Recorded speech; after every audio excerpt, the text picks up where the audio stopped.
오늘 말씀의 제목은 부활의 주님과 동행하라 라는 제목으로 함께 말씀을 나누도록 하겠습니다. 제가 참 인상 깊게 본 영화가 있는데 그 영화가 오두막입니다. 책으로도 나오고 영화로도 나왔는데 여기서 남자 주인공 맥이 나오고 그의 아내와 세 자녀가 있습니다. 첫째 아들, 둘째 딸, 그리고 막내 딸 어린 미시라는 딸이 있습니다. 그러던 어느 날 이 아내가 출장을 가고 아빠와 세 자녀가 함께 캠핑을 가요. 그 캠핑장에서 놀다가 아빠와 막내딸 미씨가 같이 있고 첫째와 둘째가 물가에서 배를 타면서 놀다가 장난을 치다가 물속에 빠집니다. 그래서 아빠가 그 미씨를 냅두고 순식간에 뛰어가서 물속에 들어가서 아이들을 잘 구해냅니다. 그런데 그 막내딸 미씨가 그 자리에 없어져요. 그래서 온통 그 캠핑장을 다 찾는데 못 찾고 결국 경찰까지 와서 수색까지 들어갑니다. 그 연락을 기다리다가 미씨를 찾았다는 소식에 아빠가 가는데 한 오두막에 가게 됩니다. 그 오두막에 미씨는 유괴를 당하고 싸늘한 시체로 죽은 모습을 막내딸의 죽은 모습을 보게 돼요. 그 뒤로 이 주인공 맥은 거의 폐인처럼 살아갑니다. 폐인처럼 살아가다가 어느 날 한 편지가 와요. 그 편지에 오두막에서 만나자라는 편지가 오는데 그 편지를 쓴 사람이 하나님이다라고 쓰여져 있는 거예요. 그러니까 이 맥이 직감적으로 이거는 하나님이 아니라 장난쳤구나. 유괴범이 자기를 죽이려고. 그래서 이 주인공 맥이 큰 총을 가지고 그 오두막에 혼자 갑니다.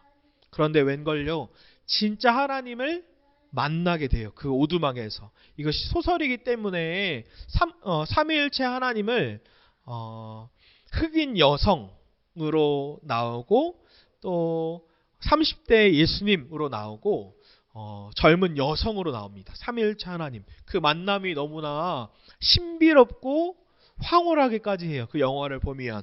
그런데 그 맥이 하나님과 대화하고 만나고 신기하면서 대화를 하지만 이 맥 안에 끊이지 않는 분노, 화 이것이 있는데 그것이 무엇이냐면 왜 막내딸 미씨가 그런 유괴범에게 죽게 되었는지, 하나님은 그동안 뭘 하셨는지 이 분노가 아무리 대화를 해도 풀리지가 않습니다. 그런데 딱 한 사건을 통해서 이 맥 안에 있던 분노와 원망과 하나님을 향한 울분이 해소가 되는 장면이 나옵니다.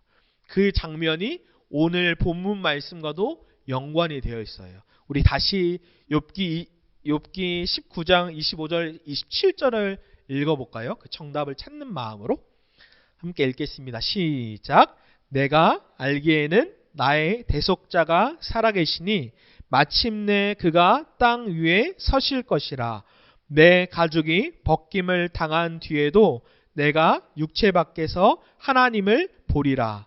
내가 그를 보리니 내 눈으로 그를 보기를 낯선 사람처럼 하지 않을 것이라. 내 마음이 초조하구나.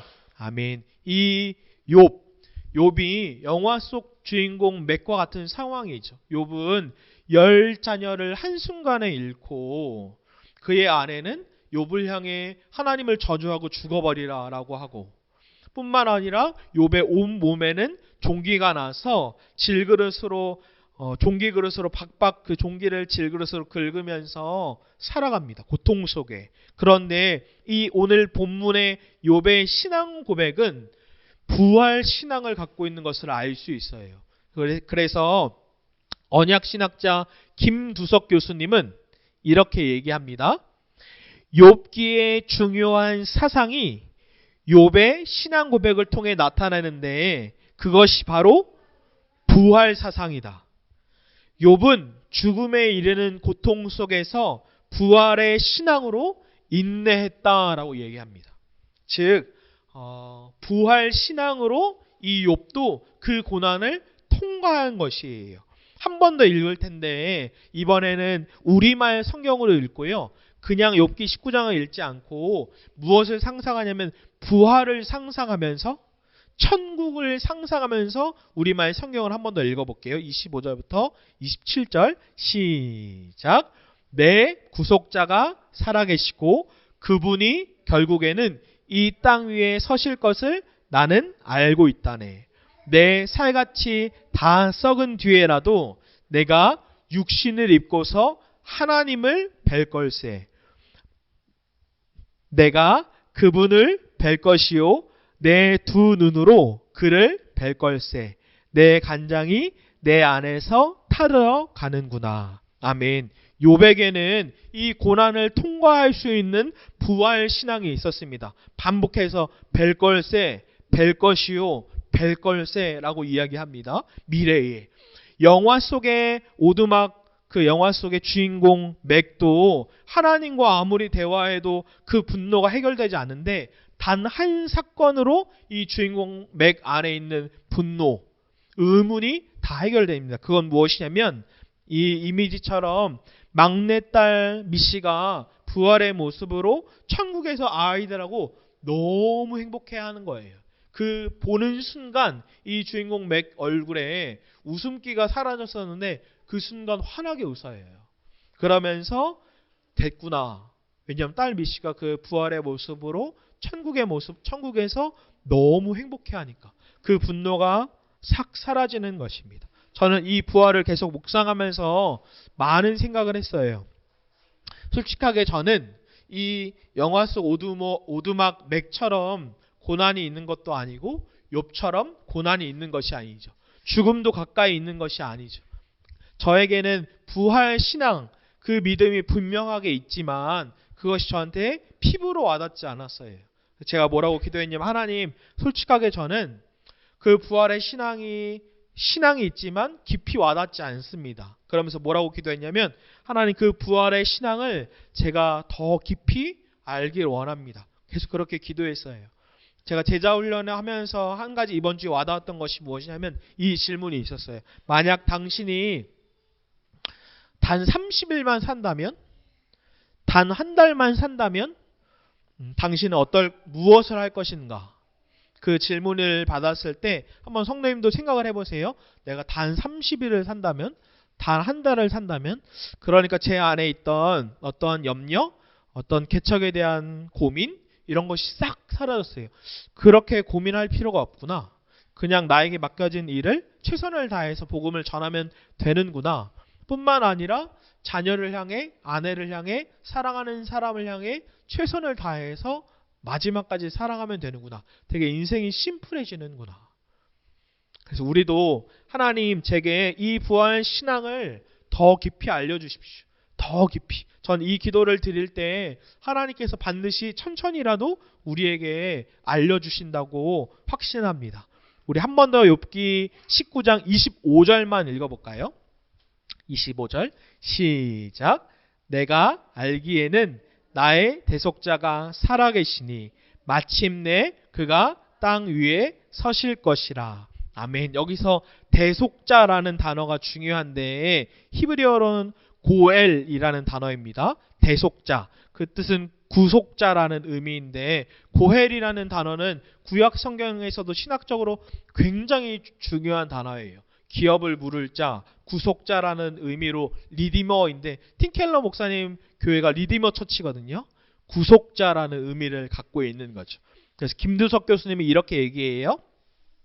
욥은 극심한 고통으로부터 구출해 주시고 해방시켜 주실 구속자를 바라보며 믿고 의지하고 있다. 구속자, 이 고헬은, 리디머는 죽음에서 부활하실 메시아를 예표하는 것이다. 미리 보여주는 것이다. 즉 욥은 고통 중에서 메시아를, 예수 그리스도를 바라보며 믿고 의지하는 겁니다. 저는 특별히 팀켈러 목사님의 책 부활을 입다해서 부활을 입다라는 책에서 한 줄이 계속 마음에 와닿았어요. 그 문장은 무엇이냐면 그분이 당신과 자리를 맞바꾸셨습니다. 그분이 당신과 자리를 맞바꾸셨습니다. 그러면서 영수증 예화를 드려요. 한번 생각을 해보실래요? 대형마트에서 물건을 사고 계산을 하고 영수증을 챙겨서 나가는데 우리를 보안 직원이 우리를 막는 거예요. 그 물건은 구입하신 게 맞나요? 그럼 우리는 어떻게 할까요? 영수증을 보여주죠. 이 값을 다 치렀습니다라고 영수증을 보여줄 때 우리는 통과하게 될 것이에요. 동일하죠. 하나님의 나라, 천국을 우리가 소유하고 그 심판대 앞에 서서 천국으로 들어가려고 하는데 천사가 우리를 가로막는 거예요. 그때 우리 이 영수증에 1000억이 있어도 통과할 수 없죠. 이 땅에서 만번의 선한 일, 봉사를 했어도 통과할 수 없죠. 왜냐하면 이 영수증에는 죄의 삭은 사망이다. 죄의 대가는 사망이다라고 쓰여져 있기 때문이에요.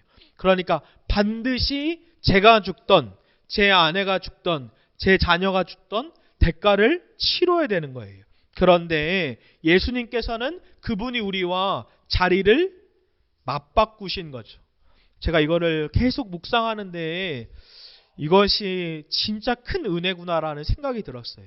여러분, 그냥 저와 자리를 맞바꾸신 것뿐만 아니라 제가 모든 저주를 다 받아야 하는데, 그러니까 가족 중에 한 명이 죽는 것이 아니에요.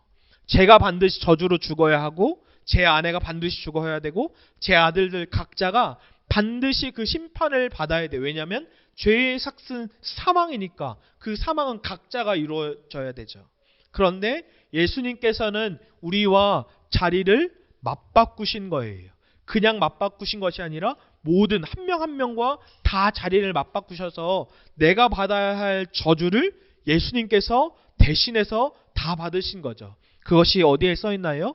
갈라디아서 3장 13절에 있습니다. 우리 함께 읽어볼까요? 시작.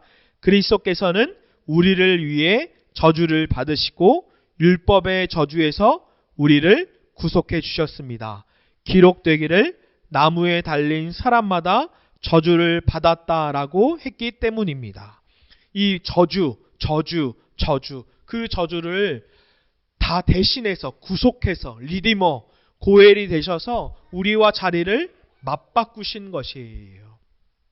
그런데 그 자리를 맞바꾸셔서 죽으신 예수 그리스도, 그리고 3일 만에 부활하신 예수 그리스도가 우리 마음속 안에 들어와서 사시는 겁니다. 사시는 것이에요. 제가 하나 와닿았던 것 중에 유기서 목사님이 4월 7일 날 쓴 예수동행 일기, 이것이 깊이 와닿았어요. 제가 읽어드릴게요.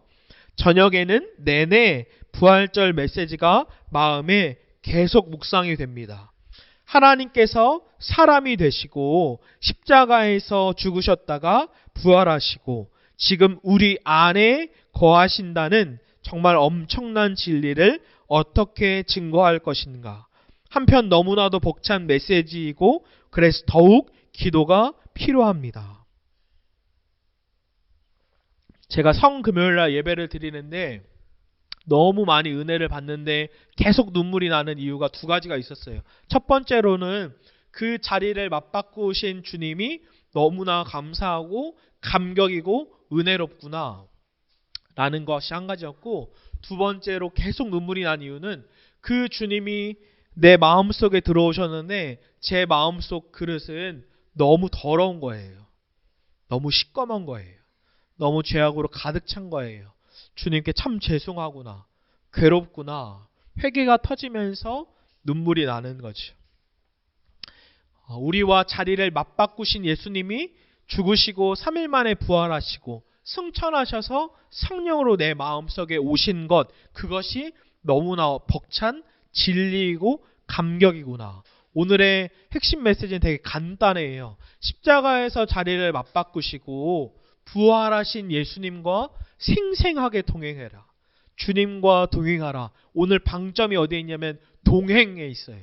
그 부활하신 주님, 2000년 전 과거의 십자가에서 죽으시고 부활하신 예수님뿐만 아니라 미래 그 부활로 주님과 만날 것뿐만 아니라 지금 현재 그 주님과 생생하게 동행하는 것. 근데 그러나 부활하신 주님을 교리로 우리가 알지만 실제로는 눈이 가리워진 상태인 것 같아요. 그 과거와 미래를 믿고 있지만 현재의 주님을 향한 우리의 눈은 가리워지는 것 같아요. 예수님께서 부활하셨는데 그때 이미지처럼 제자들에게 나타나요. 그때 도마가 없었죠. 도마는 그 현장에 없었고 제자들의 나중에 도마에게 이야기하죠. 야, 우리가 부활하신 주님을 만났어. 도마의 반응은 어떻죠? 제가 읽어드릴게요. 우리말 성경 요한복음 20장 25절입니다. 그래서 다른 제자들이 그에게 우리가 주를 보았소 하고 말했으나 도마는 그들에게 내가 내 눈으로 그분의 손에 있는 못자국을 보고 내 손가락으로 그 못자국에 넣어보며 내 손을 그분의 옆구리에 넣어보지 않는 한 나는 믿을 수 없소 하고 말했습니다. 그리고 예수님께서는 8일이 지나고 나서야 도마에게 나타나요. 그 나타나실 때 예수님께서는 그 도마가 한 말, 이 말을 그대로 하십니다. 이렇게 얘기하세요. 요한복음 20장 27절입니다. 그러고 나서 예수께서 도마에게 말씀하셨습니다. 네 손가락을 이리 내밀어 내 손을 만져보고 네 손을 내밀어 내 옆구리에 넣어보라. 그리고 믿음 없는 사람이 되지 말고 믿는 사람이 되라 라고 말씀하세요. 즉 그 말을 그대로 했다라는 것은 무엇이냐면 팀 켈러가 이렇게 얘기해요.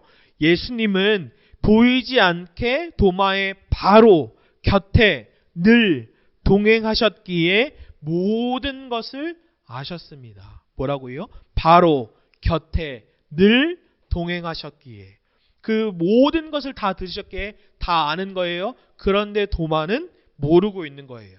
부활하신 주님이 바로 곁에 늘 항상 함께 있다는 걸 모르고 있다는 거예요. 그러면 싱켈러 목사님은 C.S. 루이스의 동화 말과 소년을 이야기해줘요. 이것이 되게 와닿았는데 주인공이 외국 땅을 벗어나서 나니아 나라로 갑니다. 그때 주인공은 매사가 다 꼬여요. 계속 꼬여요. 그러다가 안개 속에서 이 주인공이 어떤 존재, 자기를 인도하려는 어떠한 존재를 마주칩니다. 그가 누구냐면 사자예요. 한 사자. 이 주인공은 사자에게 뭘 얘기하냐면 자기가 지금까지 오면서 운이 나빴던 모든 사건들 너무 힘들었어요 라고 다 이야기합니다. 그때 사자가 아주 중요한 얘기를 해요. 제가 읽어드릴게요. 죽은 자의 집들을 지나갈 때 너를 위로해준 사자도 나였어. 네가 잠들어 있을 때 자칼로부터 지켜준 게 나였어.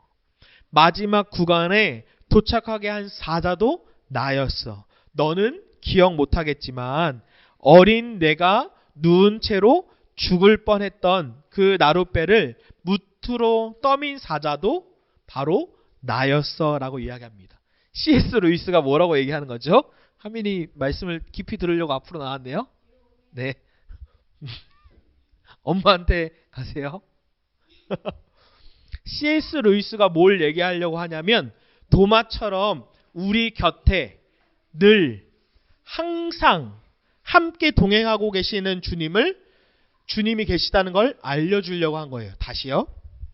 C.S. 루이스는 도마처럼 우리 곁에 늘 항상 함께 동행하고 계시는 주님을 알려주고 싶은 거예요. 그러면 제가 마지막 질문을 하겠습니다. 마지막 질문 이거예요. 그렇다면 우리는 어떻게 그 부활하신 주님과 생생하게 동행할 수 있을까요? 다시요.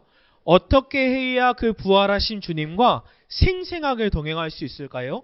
과거에 2000년 전에 예수님이 죽으시고 부활하신 예수님을 믿는 것뿐만 아니라 미래의 부활의 모습으로 다시 만날 주님뿐만 아니라 지금 현재의 부활하신 주님과 어떻게 해야 생생하게 동행할 수 있을까요?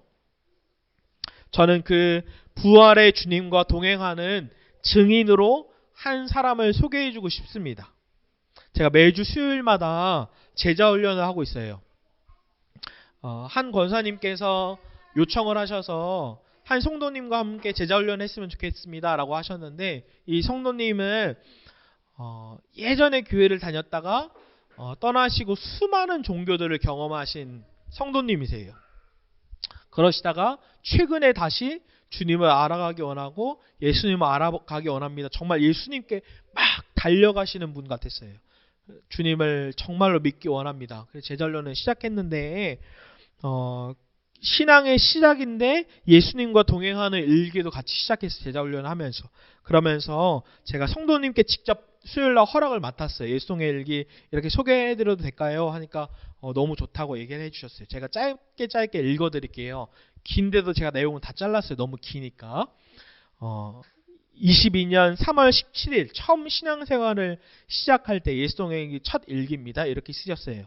제자훈련 첫 단원을 말씀을 찾아가며 아침에 기도와 함께 시작하는 하루에 감사합니다. 소소한 하루, 전반적인 나의 행동에 예수님을 떠올려보는 하루였습니다. 처음 신앙의 시작이세요. 근데 예수님을 떠올리시는 거예요. 또 3월 23일 수요일, 일이 꼬이실 때, 힘들 때 이렇게 쓰셨어요. 이래도 되나 싶을 정도로 일이 꼬이고 꼬입니다. 여느 때 같으면 원망거리를 찾아서 화를 못 참고 날뛰고 난리를 쳤겠지만 이번에는 정말 다릅니다. 그 일이 꼬이는데도 C.S. 루이스가 쓴 그 말과 소년의 그 소년처럼 일이 꼬이는데도 예수님을 찾고 계세요. 또 3월 24일 목요일 일상이에요. 행복할 때, 평안할 때. 오늘도 일어나졌고 시간만 되면 일상처럼 일어나집니다. 내 안에서 기쁨의 찬양이 흘러나옵니다. 감사합니다. 오늘도 함께 동행하실 예수님을 사랑합니다. 마지막 3월 27일 주일날 육체가 아프실 때였어요. 새벽 기도는 다녀왔지만 결국 응급실로 향합니다. 진통제를 연거푸 3개를 맞고 나서야 살짝 가라앉고 이렇게 예수동의 일기도 써봅니다. 이 모든 일을 주관해 주시는 사랑하는 하나님께 감사드립니다.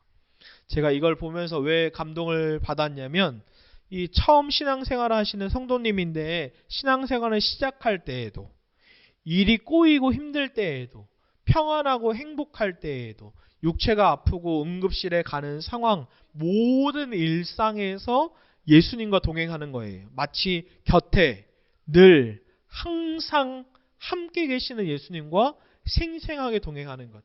저는 이것이 사도들이 살았던 삶이라고 확신합니다. 도마도 그 주님을 함께 계시는 주님을 도저히 신뢰할 수 없었지만 그 부활하신 예수님을 만나고 성령 충만한 뒤에는 이러한 삶을 살았죠. C.S. 루이스는 뭐라고 이야기하냐면 사탄이 성도들을 향해 이렇게 메시지를 주는데 너는 평신도야.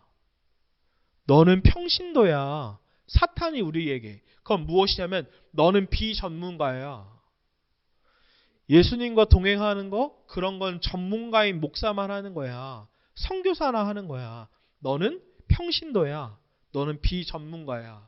저는 그거에 반박해서 제가 막 간증을 쓰려고 했는데 목사가 쓰면 와닿지 않겠다. 그러면 성도님 처음 신앙생활을 시작하시는데 곁에 늘 항상 함께 계시는 그 주님과 모든 일상에서 살아갈 수 있구나. 이 사탄의 말을 깬 거죠. 너는 평신도야. 너는 비전문가야. 예수 동행 그런 거 목사나 하는 거야? 아니요.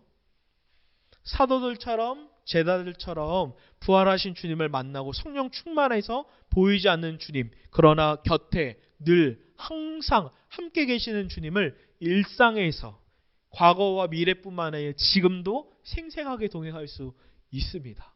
저는 그렇게 주님과 생생하게 동행하시기를 주님의 이름으로 축복합니다.